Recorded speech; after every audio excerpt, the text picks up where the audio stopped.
नमस्कार दोस्तों, स्वागत करता हूं आपका अपने YouTube channel JB study point में। दोस्तों, जो बच्चे गरीब हैं, गरीब फैमिली से बिलोंग करते हैं, उनके लिए हमने आज से IAS PCS की क्लास शुरू कर दी है, बिल्कुल फ्री। आज का हमारी जो क्लास है वो है भारत और विश्व का भूगोल ऑनलाइन क्लास फर्स्ट। दोस्तों, फ्री हमारा ये कोर्स होगा, कोई शुल्क नहीं है, फ्री क्लास करें और आप अधिकारी बने। दोस्तों, ऐसी आशा है, तो आइए शुरू करते हैं। सबसे पहले दोस्तों, तैयारी करने से पहले आपके अंदर जो ये बातें हैं ये होनी ज़रूरी हैं, जैसे जुनून, धैर्य, शांति और मेहनत को अपने अंदर बढ़ाइए। वीडियो को पूरी देखने की कोशिश करना, अपने मन पर जितना हो सके काबू करना और पूरी देखने की कोशिश करना, ठीक है दोस्तों। कामयाबी ज़रूर मिलेगी, ऐसी मैं ऐसा करता हूं। दोस्तों, वीडियो शुरू करने से पहले अगर आप हमारे चैनल पर नए हैं और आपने अभी तक हमारा चैनल सब्सक्राइब नहीं किया तो प्लीज़ सब्सक्राइब कर लें। उसके पास में जो ज्वाइन का बटन है, मेंबरशिप ले सकते हैं 59 रुपये की, ठीक है। उसके पास में जो बेल आइकन है उसको प्रेस करें, जिससे कि आने वाली नई वीडियो की नोटिफिकेशन आपको पहले ही मिल सके। वीडियो को लाइक ज़रूर करना, शेयर करना और कमेंट करके बताना कि आपको IAS PCS की पहली क्लास आपको कैसी लगी। दोस्तों, बहुत ही शानदार तरीके से हमने ये नोट्स बनाए हैं, ठीक है। आपको ऐसी कोचिंग में मिलेंगे, परंतु हम आपको जो फ्री में जो है क्लास करवा रहे हैं, केवल आपके भले के लिए। तो आइए शुरू करते हैं। ध्यान से समझने की कोशिश करना, बड़ा मज़ा आने वाला है। तो ये शुरू करते हैं। संपूर्ण समाज में मानव के निवास के रूप में वर्तमान समय तक प्रमाणिक एकमात्र ग्रह पृथ्वी के बारे में तथ्यात्मक विवरणों से पूर्ण अध्ययन करने वाला विज्ञान भूगोल का या जियोग्राफी है, ठीक है। क्योंकि जो पृथ्वी होता है, सबसे पहले अगर उसके बारे में हम अध्ययन करते हैं तो सबसे पहले नाम आता है, किसका आता है? जियोग्राफी या भूगोल का। विषय के रूप में भूगोल शब्द का वास्तविक अर्थ है गोल पृथ्वी, और वास्तव में यह शब्द पृथ्वी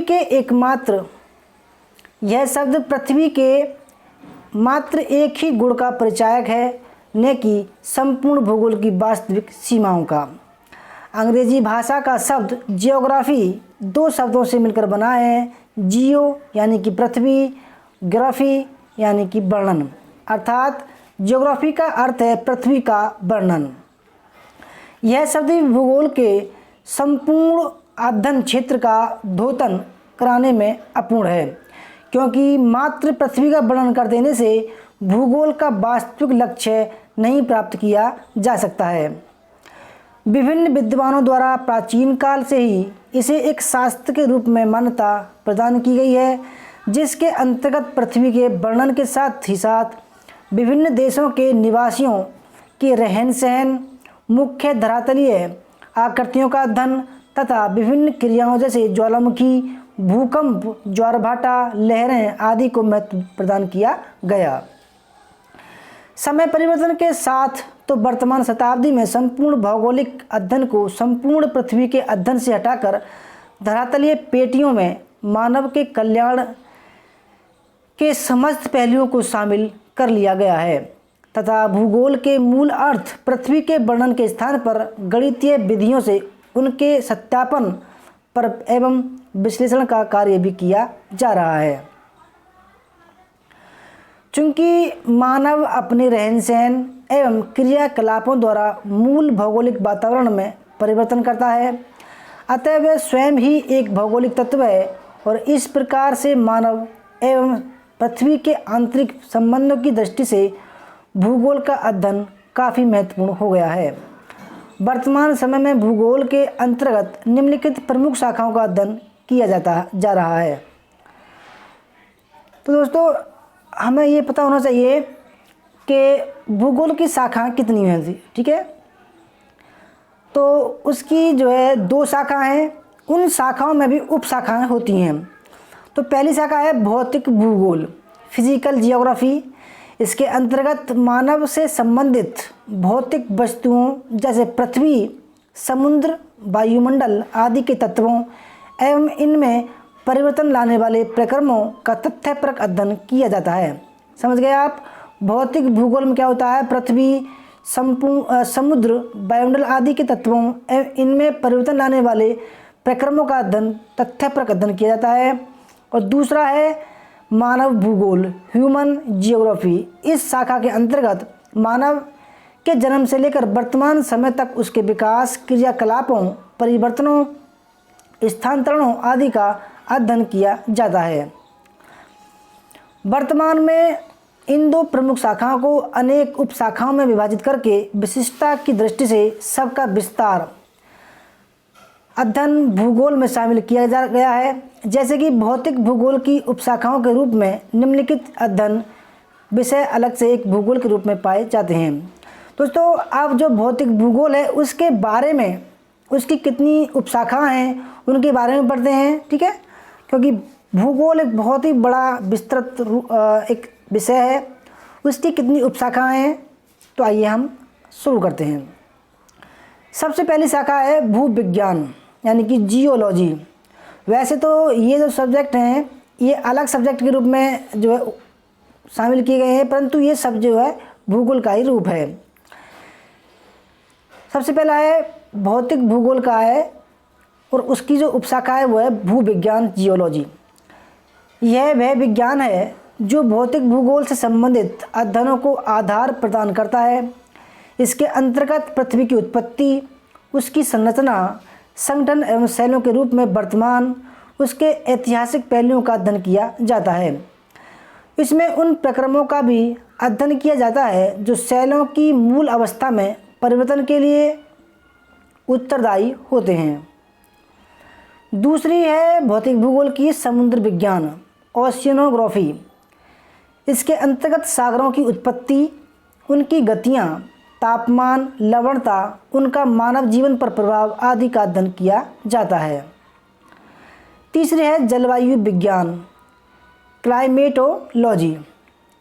इसके अंतर्गत वायुमंडल की संरचना, उसका संगठन, तापमान, वर्षण, वर्षा, चक्रवात, वायु राशि, विश्व के प्रमुख जलवायु प्रदेशों का एवं उनके मानव जीवन पर एवं उनके क्रियाकलापों पर पड़ने वाले प्रभावों का अध्ययन किया जाता है। चौथी है भू आकृति विज्ञान, जियोमॉर्फोलॉजी। इसके अंतर्गत भू धरातल पर मिलने वाली विभिन्न स्थलाकृतियों की उत्पत्ति, उनकी उत्पत्ति में सहायक प्रक्रमों, उनके विकास तथा विनाश का वस्तु पर अध्ययन किया जाता है। छठी है पर्वत विज्ञान, ओरोग्राफी। इसके अंतर्गत पर्वतों की उत्पत्ति, संरचना, विकास तथा उनके विभिन्न प्रकार के प्रभावों का अध्ययन किया जाता है। सातवां है भूकंप विज्ञान, सिस्मोलॉजी। दोस्तों, छोटे मोटे जो एग्ज़ाम होते हैं, ठीक है, आईएएस को छोड़कर, यानी कि जो छोटे मोटे ना कहें तो यानी कि जो आईएएस पीसीएस को छोड़कर जो एग्ज़ाम होते हैं, ठीक है, तो उनमें जैसे ये विज्ञान के नाम है, ठीक है, भूकंप की उपशाखाओं के नाम तो सेम टू सेम भी आ जाते हैं। इसलिए जानना बहुत महत्वपूर्ण है कि इसके उपशाखाएं कितनी हैं और इनका जब इसके अंदर किसका अध्ययन किया जाता है। तो भूकंप विज्ञान, सिस्मोलॉजी। भौतिक भूगोल की इस शाखा के अंतर्गत भूकंपों का वैज्ञानिक अध्ययन एवं तथ्यपूर्ण विश्लेषण शामिल किया गया है। अब आता है जल विज्ञान, हाइड्रोलॉजी।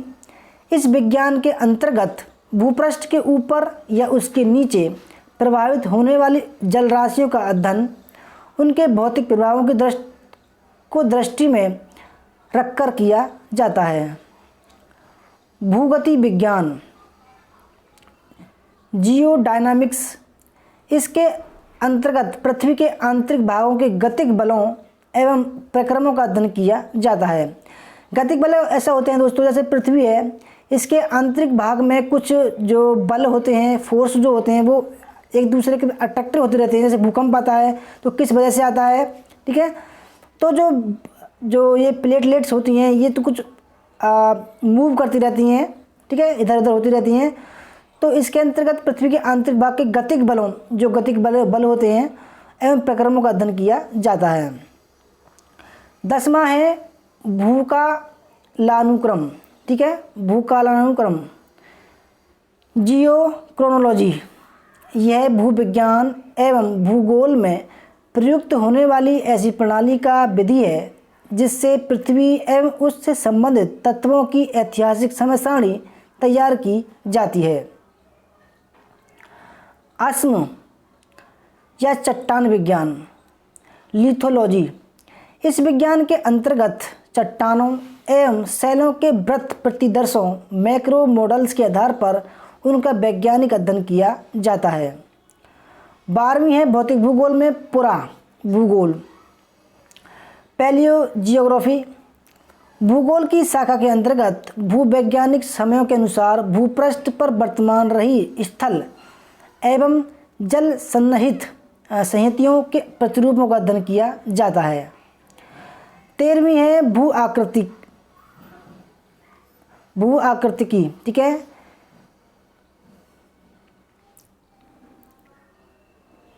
फिजियोग्राफी, भौतिक भूगोल की इस शाखा के अंतर्गत भूपृष्ठ के प्राकृतिक लक्षणों का अध्ययन किया जाता है।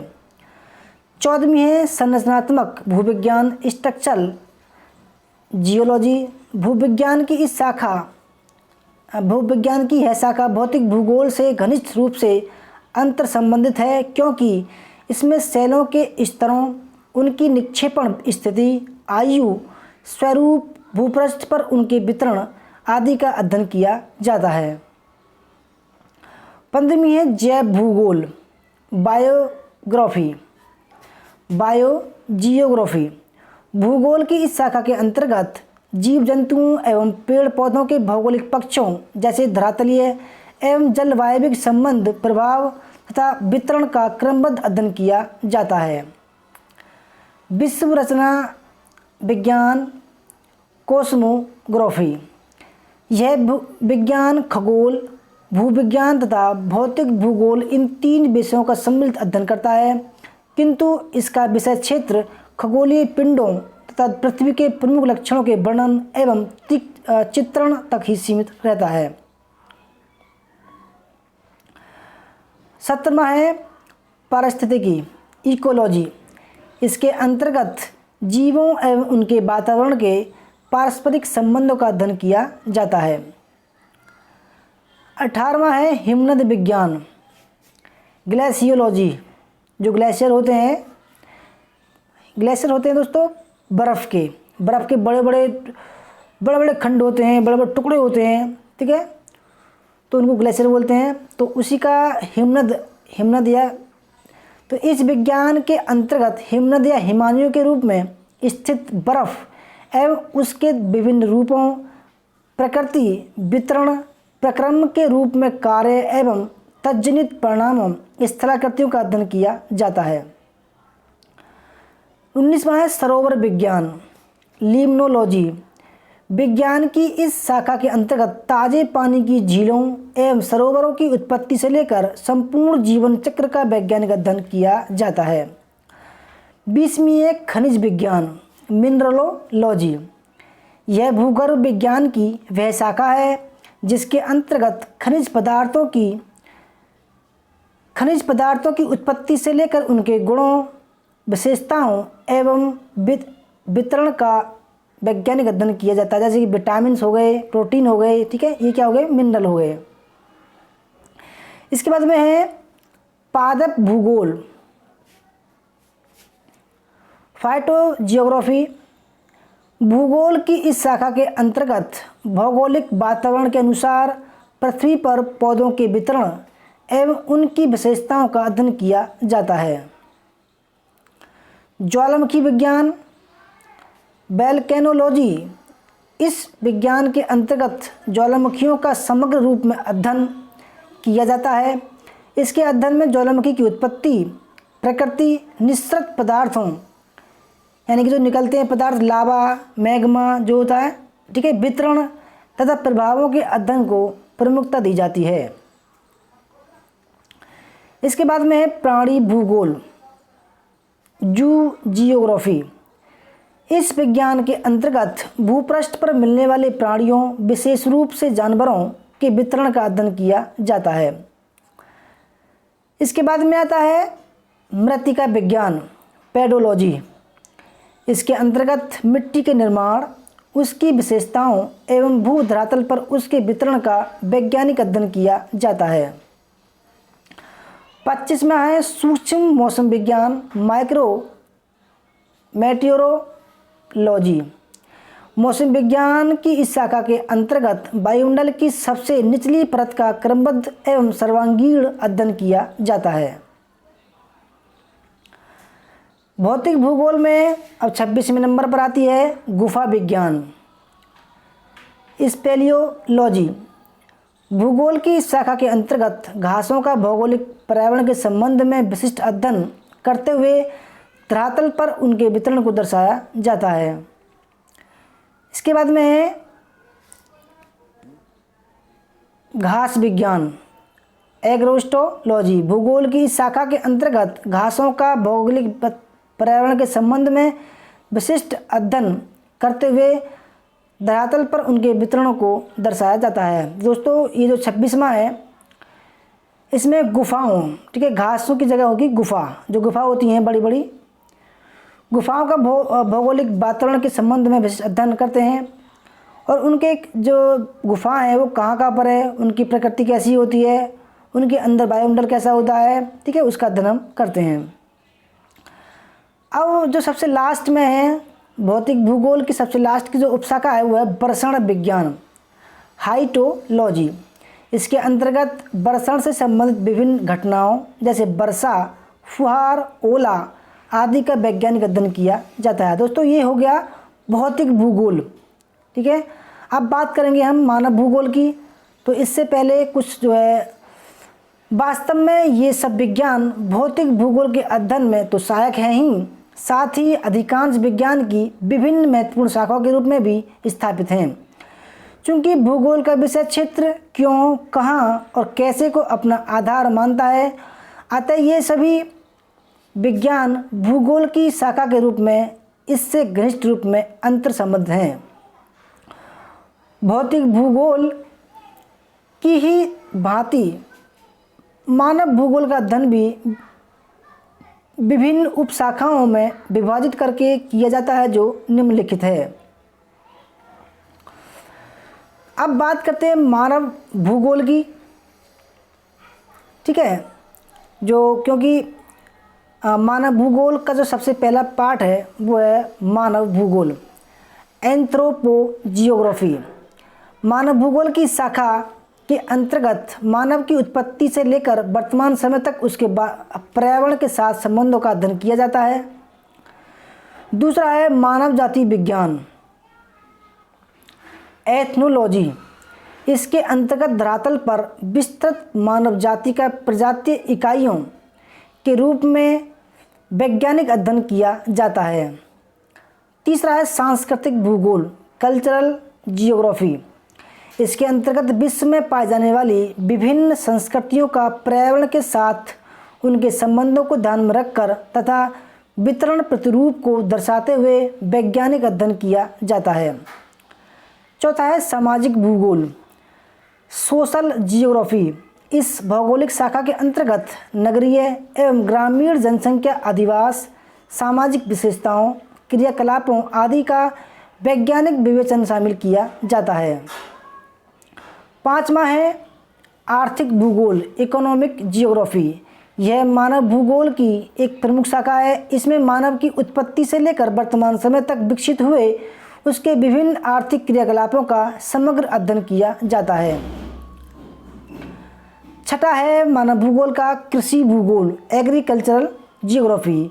भूगोल की इस शाखा के अंतर्गत कृषि की भौगोलिक दशाओं एवं विभिन्न फसलों के उत्पादन तथा वितरण प्रतिरूप का अध्ययन किया जाता है। इसके बाद में आता है प्रादेशिक भूगोल रीजनल जियोग्राफी। भूगोल की शाखा में भौतिक एवं मानवीय समानताओं के आधार पर संपूर्ण धरातल का वर्गीकरण करके उनका क्रमबद्ध अध्ययन किया जाता है। आठवां है नगरीय भूगोल अर्बन जियोग्राफी। यह अधिवास भूगोल की एक प्रमुख शाखा है। इसके अंतर्गत शहरों एवं नगरों का अध्ययन उनकी उत्पत्ति, स्थिति, कार्यात्मक प्रतिरूप, विकास आदि को ध्यान में रखकर किया जाता है। ग्रामीण भूगोल, रूरल जियोग्राफी, यह भी अधिवास भूगोल की एक प्रमुख शाखा है जिसके अंतर्गत ग्रामीण क्षेत्रों के बसा प्रतिरूप, कार्यात्मक विवरण, उनके अधिवास आदि तथ्यों का अध्ययन किया जाता है। इसके बाद में आता है अधिवास भूगोल, सेटलमेंट जियोग्राफी। भूगोल की इस शाखा में ग्रामीण एवं नगरीय अधिवासों की स्थिति, उत्पत्ति, प्रतिरूप, व्यावसायिक संरचना आदि तथ्यों का अध्ययन किया जाता है। दोस्तों अधिवास का मतलब होता है रहना सहना, जहाँ लोग रहते हैं, अधिवास। जनसंख्या भूगोल, पॉपुलेशन जियोग्राफी, यह मानव भूगोल की वह शाखा है जिसमें स्वयं मानव की जनसंख्या, लोगों का वितरण, आयु संरचना, घनत्व, वृद्धि, स्थानांतरण, व्यावसायिक संरचना तथा उनके आवासों का अध्ययन किया जाता है। 13वीं है प्रजातीय भूगोल, रेशियल जियोग्राफी। भूगोल की यह शाखा प्राणी शास्त्रीय अवधारणा, बायोलॉजिकल कॉन्सेप्ट के आधार पर मानव प्रजातियों की उत्पत्ति, विकास, विश्व वितरण तथा उनके स्थानांतरण एवं विभिन्न प्रजातियों के पारस्परिक सम्मिश्रण का विवेचन करती है। 14वीं है राजनीतिक भूगोल, पॉलिटिकल जियोग्राफी। इसके अंतर्गत भौतिक कारकों का विभिन्न देशों की राजनीतियों पर प्रभाव, राजनीतिक दशा, अंतर्राष्ट्रीय विवादों एवं संबंधों का अध्ययन किया जाता है। 15वीं है मानव भूगोल के अंतर्गत निर्वाचन भूगोल, इलेक्टोरल जियोग्राफी। यह राजनीतिक भूगोल की एक प्रमुख एवं नवीन शाखा है जिसमें निर्वाचन से संबंधित क्षेत्रीय विभिन्नताओं का अध्ययन निर्वाचक मंडलों को ध्यान में रखकर किया जाता है और निर्वाचन के आंकड़ों का भौगोलिक विश्लेषण भी होता है। भाषा भूगोल, लिंग्विस्टिक जियोग्राफी। भूगोल की इस शाखा के अंतर्गत किसी भाषा या क्षेत्रीय बोली में पाई जाने वाली क्षेत्रीय एवं भौगोलिक विभिन्नताओं का अध्ययन किया जाता है। 17वीं है गणितीय भूगोल, मैथमेटिकल जियोग्राफी। भूगोल की इस शाखा में विभिन्न भौगोलिक तत्वों का अध्ययन गणितीय विश्लेषण करते हुए किया जाता है। 18वीं है मानचित्र कला, कार्टोग्राफी। चूँकि मानचित्र भौगोलिक अध्ययन के सर्वप्रमुख आधार हैं, अतः उनकी निर्माण विधियों का अध्ययन मानचित्र कला के अंतर्गत किया जाता है। मानव भूगोल की 19वीं उपशाखा है वाणिज्य भूगोल, कमर्शियल जियोग्राफी। भूगोल की शाखा में मानव के वाणिज्यिक कार्यों, विशेष रूप से व्यापार का सर्वांगपूर्ण अध्ययन किया जाता है। इसके बाद में आता है व्यवहारिक भूगोल, बिहेवियरल, यानी कि जो व्यवहार होता है, बिहेव, ठीक है, जियोग्राफी।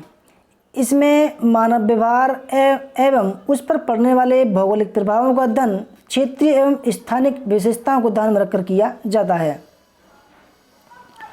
अनुप्रयुक्त भूगोल, एप्लाइड जियोग्राफी। यह भूगोल की अपेक्षाकृत सबसे नवीन शाखा है जिसके अंतर्गत वर्तमान मानवीय समस्याओं जैसे अल्प विकास, जनसंख्या का आधिक्य, नगरीय एवं ग्रामीण भू उपयोग, मानव स्वास्थ्य संबंधित समस्याओं, नगर नियोजन आदि का अध्ययन अधिकतम मानव कल्याण की दृष्टि से किया जाता है। 22वां है औद्योगिक भूगोल, इंडस्ट्रियल जियोग्राफी। इसके अंतर्गत विभिन्न उद्योगों के लिए कच्चे माल की प्राप्ति के स्रोत, उत्पादन की समस्याओं, उत्पादित वस्तुओं के व्यापार, उद्योगों के स्थानिक वितरण का आदि का अध्ययन किया जाता है। 23वां है सैन्य भूगोल, मिलिट्री जियोग्राफी। भूगोल की इस शाखा में अंतर्राष्ट्रीय सीमा विवादों, सामरिक महत्व के क्षेत्रों, युद्धों एवं संधियों के भौगोलिक कारकों, विभिन्न राष्ट्रों के उपनिवेशों, संयुक्त राष्ट्र संघ की गतिविधियों एवं अंतर्राष्ट्रीय शांति एवं सद्भावना का अध्ययन भौगोलिक परिप्रेक्ष्य में किया जाता है।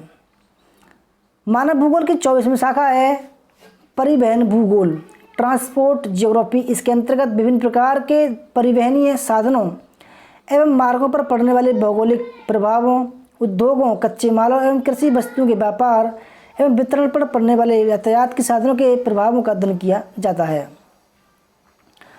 25वां है और लास्ट में है जो मानव भूगोल की जो लास्ट शाखा है वह चिकित्सा भूगोल, मेडिकल जियोग्राफी। इसके अंतर्गत विश्व स्तर पर व्याप्त पर्यावरण प्रदूषण एवं वायुमंडलीय अशुद्धियों के मानव जीवन पर पड़ने वाले नकारात्मक प्रभावों का अध्ययन मानव जीवन को स्वास्थ्यकर बनाने की दृष्टि से किया जाता है। इस प्रकार स्पष्ट है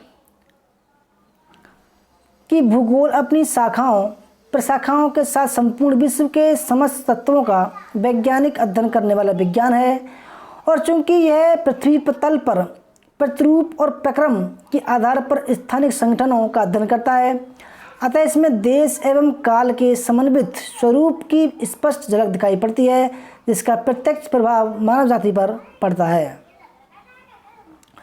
दोस्तों अब देखते हैं भूगोल की परिभाषाएं एवं महत्वपूर्ण तथ्य। कुछ फैक्ट दिए हुए हैं। भूगोल के नामकरण एवं उसको प्राथमिक स्तर पर व्यवस्थित स्वरूप प्रदान करने का श्रेय यूनान के निवासियों को है। भूगोल को एक अलग अध्ययन शास्त्र के रूप में प्रसिद्ध यूनानी विज्ञान इरेटोस्थनीज ने स्थापित किया, अतएव उन्हें भूगोल का पिता कहा जाता है, इरेटोस्थनीज ने। ठीक है। भूगोल एक विज्ञान है क्योंकि इसमें धरातलीय आकृतियों के वर्णन के साथ ही पृथ्वी के विभिन्न आवरणों, जल, वायु एवं स्थल आदि में कार्य करने वाली शक्तियों की उत्पत्ति, उनकी पारस्परिक अंतर्क्रियाओं द्वारा उत्पन्न भौतिक प्रक्रियाओं की उत्पत्ति एवं प्रभाव, किसी स्थान विशेष में सांस्कृतिक वातावरण की उत्पत्ति के तरीकों आदि के समान ही अनेक प्रश्नों का जैसे क्यों, कहाँ तथा कैसे की साधन से उत्तर प्राप्त किया जाता है। इरेटोस्थनीज ने ही भूगोल के लिए सर्वप्रथम जियोग्राफी का शब्द का प्रयोग किया था।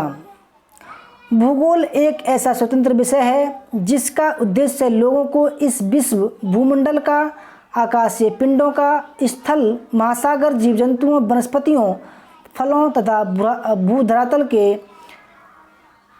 क्षेत्रों में देखी जाने वाली प्रत्येक अन्य वस्तु का ज्ञान प्राप्त कराना है। ये क्या है? स्ट्रैबो ने, यह स्ट्रैबो ने की युक्ति है। ये युक्ति जो है अब हम पढ़ने वाले हैं। भूगोल पृथ्वी की झलक को स्वर्ग में देखने वाला आभामय विज्ञान है। यह कहा है क्लैडियस टॉलमी ने। ठीक है। भूगोल पृथ्वी की झलक को स्वर्ग में देखने वाला आभामय विज्ञान है। और ये जो युक्ति है, भूगोल वह विज्ञान है जिसमें पृथ्वी को स्वतंत्र ग्रह के रूप में मान्यता देते हुए उसके समस्त लक्षणों, घटनाओं एवं उनके अंतर संबंधों का अध्ययन किया जाता है। ये कहा है कार्ल रिटर ने। आर्थर होम्स ने कहा है कि भूगोल में पृथ्वी के उस भाग का अध्ययन किया जाता है जो मानव के रहने का स्थान है। ये कहा है आर्थर होम्स ने। बोल्ज ने कहा है भूगोल का उद्देश्य हमें अंतरिक्ष के उस भाग के बारे में बताना है जहां हम रहते हैं, अर्थात पृथ्वी का धरातल। बोल्ज ये बात कहते हैं। इसके बाद में ये कहते हैं OH स्पेट कहते हैं आधुनिक भूगोल मानव के भौतिक, प्राणी, जैविक तथा सांस्कृतिक पर्यावरण की ओर हमारा ध्यान आकर्षित कराता है। ये कहते हैं OH स्पेट। उसके बाद में रिच थोफन कहते हैं भूगोल में पृथ्वी तल के विभिन्न क्षेत्रों का अध्ययन उनकी समग्र विशेषताओं के आधार पर किया जाता है। ठीक है। ये कहते हैं रिच थोफन। इसके बाद में भूगोल के अध्ययन में पृथ्वी तल या भूतल के अंतर्गत 4 पक्षों को सम्मिलित किया जाता है। जैसे कि फर्स्ट जो पक्ष है वह संपूर्ण स्थल एवं महासागरों का तल, दूसरा धरातल से थोड़ी गहराई तक सीधे प्रभाव डालने वाली पृथ्वी की पपड़ी या क्रस्ट, तीसरा है वायुमंडल का विशेष रूप से वह भाग जिसमें मौसम एवं जलवायु संबंधी घटनाओं घटित होती हैं, चौथा है पृथ्वी के ग्रहीय संबंध। भूगोल के संपूर्ण विषय क्षेत्र को मुख्य 4 आधारों पर समझा जा सकता है। जैसे कि भूगोल पृथ्वी तल का अध्ययन है, दूसरा भूगोल वातावरण एवं पारिस्थितिकी का विज्ञान है। तीसरा, भूगोल में प्रादेशिक विभिन्नताओं का अध्ययन किया जाता है। और चौथा जो है, भूगोल स्थानिक संगठनों की संरचनाओं एवं पारस्परिक क्रियाओं का अध्ययन है।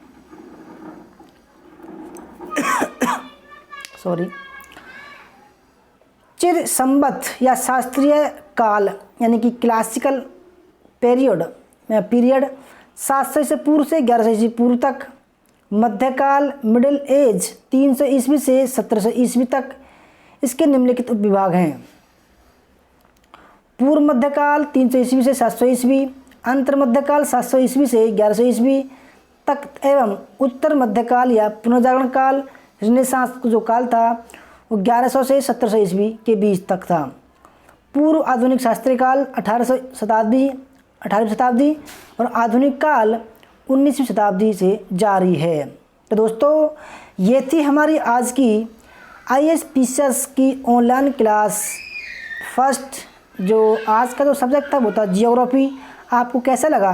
अच्छा लगा तो दोस्तों वीडियो को लाइक करना, शेयर करना और कमेंट करके हमें बताना कि आपको ये वीडियो हमारी कैसी लगी। वीडियो अच्छी लगी तो लाइक शेयर जरूर करना। धन्यवाद वीडियो देखने के लिए। जय हिंद, जय भारत, वंदे मातरम।